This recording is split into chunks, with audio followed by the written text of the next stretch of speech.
अस्सलाम वालेकुम नाज़रीन, सरापर कदाब से मुखातिब है। बड़ी खबर ऑब्वियसली सुप्रीम कोर्ट के अंदर समाअत जारी है। फुल कोर्ट बेंच बैठा हुआ है, लाइव प्रोसीडिंग्स हो रही हैं। लेकिन जस्टिस काजी फाइज ईसा साहब बतौर चीफ जस्टिस ऑफ पाकिस्तान आज जब सुप्रीम कोर्ट के अंदर इंटर हुए तो जो पहले उनके 3-4 घंटे थे उनके अंदर क्या गैर मामूली हैपनिंग्स हुई हैं, कौन से ऑप्टिक्स क्रिएट हुए वो आपके सामने रखेंगे। लेकिन उससे पहले एक इंतहाई अफसोसनाक खबर है और ये सीना चीर देने वाली खबर है, बहुत खौफनाक खबर है। और ये खबर ये है कि इबाद फारूक साहब जिनका ताल्लुक तहरीक इंसाफ से है, उनके घर पर छापे मारे गए और छापे मारकर उन्हें गिरफ्तार किया गया। अब उनका एक छोटा सा बेटा था, बड़ा मासूम सा बच्चा, बिल्कुल छोटा था, अभी स्कूल कोई बच्चा था।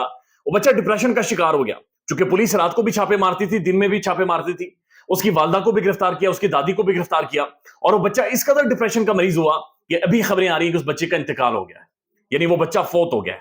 मासूम बच्चा, वो इतना डरा, वो इतना सहमा कि वो डिप्रेशन के उस फेज में चला गया कि जहां पर वो मेंटली डिस्टर्ब हुआ और मेंटली डिस्टर्ब होने के बाद आज वो बच्चा इंतकाल कर गया है। और उसकी बुनियादी वजह ये थी कि इबाद फारूक के लिए जो घरों में छापे मारे जाते थे, रात 3 बजे पुलिस जा रही है, 2 बजे जा रही है, गेट फांग कर जा रही है, दीवारें फांग कर जा रही है, उनकी वालदा को गिरफ्तार कर रही है, उस बच्चे की दादी को गिरफ्तार कर रही है, इबाद फारूक को गिरफ्तार कर रही है।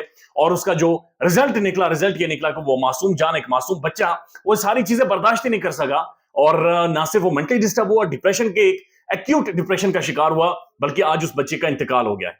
तो इस बच्चे का इंतकाल है या ये बच्चे का कत्ल है? ये एक सवाल है जो हम हमेशा पूछते रहेंगे या हमेशा जानने या समझने की कोशिश करते रहेंगे। लेकिन बहरहाल सुप्रीम कोर्ट की तरफ आते हैं। जस्टिस काजी फाइज ईसा साहब, इनके नाम के अंदर भी काजी है और ये मुंसिफ हैं, यानी मुंसिफ आला इस वक्त बन गए हैं। पाकिस्तान में इंसाफ की सबसे बड़ी कुर्सी के ऊपर बैठे हुए हैं, सबसे बड़ी कुर्सी। इनके दोनों तरफ जजेस बैठे हुए हैं, लेकिन सबसे बड़ी कुर्सी इंसाफ की आप आला जज, आला मनसब के ऊपर बैठे हुए हैं। और मैं हमेशा कहता हूं कि इस मनसब पर बैठना, इंसाफ की इस कुर्सी पर बैठना, ये खुदा करीम की एक सिफ्त होती है। ये आपके नसीब में एक एजाज है, ये आपकी खुशकिस्मती है कि अल्लाह ने अपनी खास सिफ्त आपको अता की और आपके हाथ में 25 करोड़ लोगों का इंसाफ रख दिया है। सवाल ये पैदा होता है कि क्या इंसाफ होगा या नहीं होगा। लेकिन जो आज रिपोर्ट हो रहा है, वो जो कुछ रिपोर्ट हो रहा है वो आपके सामने रख देते हैं।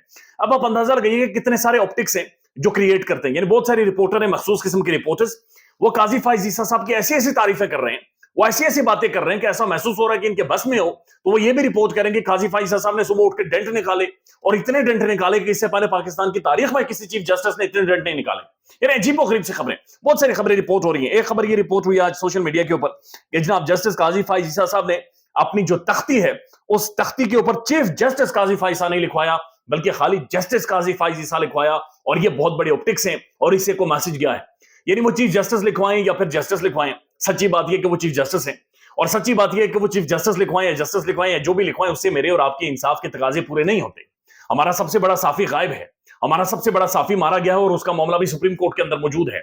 58,000-57,000 तकरीबन वो केसेस हैं जो कि सुप्रीम कोर्ट के अंदर पेंडिंग है। पाकिस्तान में लोग जमानतें करवाते हैं और उन्हें दोबारा से गिरफ्तार कर लिया जाता है। पाकिस्तान के अंदर मौजूद जजेस एक कैदी का केस बाज़-औक़ात नहीं सुनते और बाज़-औक़ात उनके डिले की वजह से सुप्रीम कोर्ट से दरखास्त करनी पड़ती है कि सर बराए मेहरबानी अदालतों से दरखास्त करें कि फैसले दें। लेकिन जाहिर है हम ऑप्टिक्स पर चलते हैं, हमें जो दिखाया जाता है वही हमें समझाया जाता है और वही हमारे जहनों में ठोसा जाता है कि काजी फाइज साहब की तख्ती के ऊपर जस्टिस का चीफ जस्टिस काजी फाइज नहीं लिखा हुआ, चीफ नहीं लिखा हुआ। इसलिए जी हमारे लिए बहुत बड़ी खबर है कि वहां पर चीफ नहीं लिखा हुआ, इससे हमें कोई पॉजिटिव इंडिकेशंस मिलती हैं। उसके बाद कुछ खबरें और भी रिपोर्ट हो रही हैं। एक खबर यह भी रिपोर्ट हुई कि आज इस्लामाबाद पुलिस जब भी नया चीफ जस्टिस आता है तो उसे सलामी देती है, लेकिन काजी फाइज ईसा साहब ने जनाब वो सलामी कबूल नहीं की और वो उसी तरह से आए बगैर प्रोटोकॉल के, यानी सुप्रीम कोर्ट के अंदर गए। अगेन ये ऑप्टिक्स हैं जो कि क्रिएट किए जाते हैं। आपको याद होगा जब शहबाज हुकूमत आई थी तो इस हुकूमत ने कहा था हम सैलरीज नहीं लेंगे, हम तनख्वाहें नहीं लेंगे। लेकिन उसके बाद पाकिस्तान की तारीख की सबसे बड़ी कैबिनेट बना ली, सबसे बड़ी पाकिस्तान की तारीख की काबीना बनाई और बर्बाद करके रख दिया पाकिस्तान को।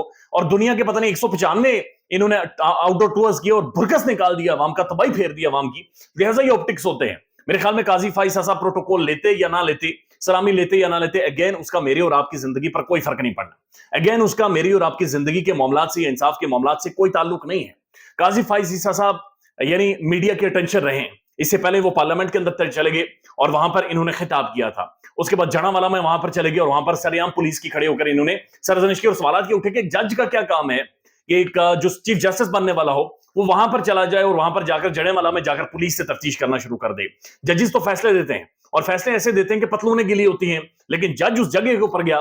उसके बाद आपने और भी बहुत सारी चीजें देखी हैं। हल्फ बर्दारी के दौरान भी उन्होंने अपनी बेगम को अपने साथ बुला लिया और अगेन लाजली सवालात ये पैदा हुए कि जो खवातीन इस वक्त गिरफ्तार हैं, जो औरतें, बेटियां, बहनें जेलों के अंदर मौजूद हैं, जिनके बच्चे घरों में रोल रहे हैं, کیا ان کے ساتھ بھی انصاف ہوگا یا نہیں ہوگا. اس کے ساتھ جناب اور بھی بہت ساری خبریں. سپریم کورٹ کے عملے نے ان کا ویلکم کیا. اس کے بعد جو پہلی مختصر گفتگو کی قاضی فائز صاحب نے جو 1 منٹ پر مبنی تھی, انہوں نے کہا کہ جناب عدالت یا سپریم کورٹ لوگ خوش ہو کر نہیں آتے, لوگ اپنے مسائل لے کر ہمارے سامنے آتے ہیں, لہٰذا انہیں مہمان کی طرح ٹریٹ کرنا چاہیے. تو میرے خیال میں یہ بات ٹھیک ہے کہ سپریم کورٹ لوگ خوش ہو کر نہیں جاتے, عدالتوں میں خوش ہو کر نہیں جاتے, لیکن پاکستان میں قاضی فائز صاحب سر کی مثال دی جاتی ہے کہ آپ کو نہ تو اللہ اسپتال لے کر جائے, نہ تھانے میں لے کر جائے, نہ عدالت میں لے کر جائے. حالانکہ عدالتیں تو وہ ہونی چاہیے کہ جہاں پر کہا جائے کہ آپ کے ساتھ کچھ بھی ظلم ہو تو آپ ہیپیلی خوش ہو کر عدالت میں جائیں گے, میرے ساتھ انصاف ہوگا. لیکن ہمارا جو عدالتی انصاف ہے سر, وہ ایسا کوئی انصاف ہے کہ ہماری نسلیں برباد ہو جاتی ہیں لیکن ہمیں انصاف نہیں ملتا. لہٰذا مہمان کی طرح سر ٹریٹ کریں یا نہ کریں, لیکن کم از کم جو 57,000-58,000 کیسز پینڈنگ ہیں, پاکستان کا صافی غائب ہے. سر بے شک مہمانوں کی طرح نہ ٹریٹ کریں, دھتکاریں, لیکن برائے مہربانی وہ فیصلے کریں, ان لوگوں کو ریکور کروائیں. برائے مہربانی جو پاکستان کے اندر لا کا کولیپس ہے, ایک مورل کولیپس نظر آ رہا ہے, اس کو کسی طرح سے ری بلڈ کریں. ان ساری چیزوں کو برائے مہربانی کسی طرح سے ریورس کریں. سر یہ ساری چیزیں ہم آپٹکس سارے 75 سالوں سے دیکھ رہے ہیں, ہمیں اسی طرح کا چورن بیچا جاتا ہے. عمران خان صاحب نے بھی یہی باتیں کی تھی, پرائم منسٹر ہاؤس کھول دوں گا, صافی اندر گئے, کبھی باتھ روم میں لیٹے ہوئے, کبھی باہر لیٹے ہوئے, پھر کہا گیا جی بھینسیں بیچیں گے, پھر کہا گیا جی گورنر ہاؤس کھولیں گے. تو سر یہ سارے آپٹکس ہیں, ہم بہت زیادہ ان آپٹکس کے پیچھے ڈسے ہوئے ہیں, ہمیں یہی چورن بیچا جاتا ہے, ہمیں یہ کچھ دکھایا جاتا ہے. لہٰذا برائے مہربانی سر اب آپ سے یہی درخواست ہوگی کہ انصاف کریں. کم از کم اتنا ہونا چاہیے کہ مجھے یا پاکستان کے عام شہری کو اتنا یقین ہو جائے کہ مجھے انصاف ملے گا, عدالتیں انصاف کریں گی. ابھی وہ چیز نظر نہیں آ رہی. کچھ اور غیر معمولی چیزیں ہوئی. فل کورٹ میٹنگ جو کہ 4 سال تک نہیں ہو رہی تھی, سپریم کورٹ کے متعدد سینئر رپورٹرز رپورٹ کر رہے ہیں, وہ فل کورٹ میٹنگ ہوئی ہے, کمیٹی روم میں ہوئی ہے, وہاں پر چائے کی پیالے کے اوپر ڈسکشن ہوئی. آبویسلی یہ بڑا اچھا شگون ہے, ایک اچھے آپٹکس ہیں, ایک اچھی انڈیکیشنز ہے کہ سارے ججز ایک ساتھ مل کر بیٹھ رہے ہیں.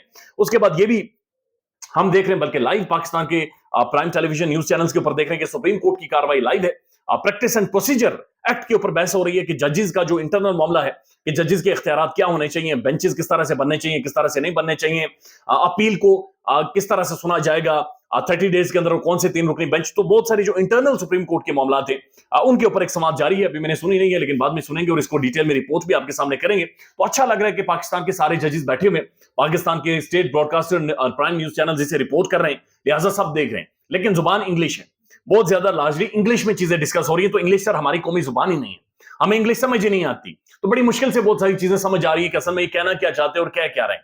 اصل میں یہ کون سے آئینی شکوں کے اوپر یا کون سے آرٹیکلز کے اوپر بات چیت ہو رہی ہے. لہٰذا پھر بھی کوشش کریں گے, اور ہمارا کام ہے کہ ان ساری چیزوں کو سمجھنا اور آپ کو رپورٹ کرنا, اور آپ کے سامنے ان ساری چیزوں کو رپورٹ ضرور کریں گے. تو یہ ایک اگین ایک بڑا آپٹک ہے.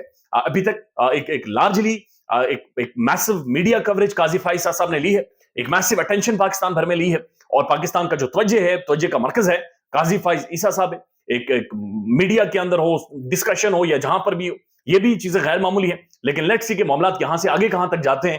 عباد فاروق صاحب کا بیٹا معصوم بچہ تھا, فوت ہو گیا, ڈپریشن کا مریض ہو گیا. دعا کیجیے گا فیملی کے لیے. اللہ حافظ.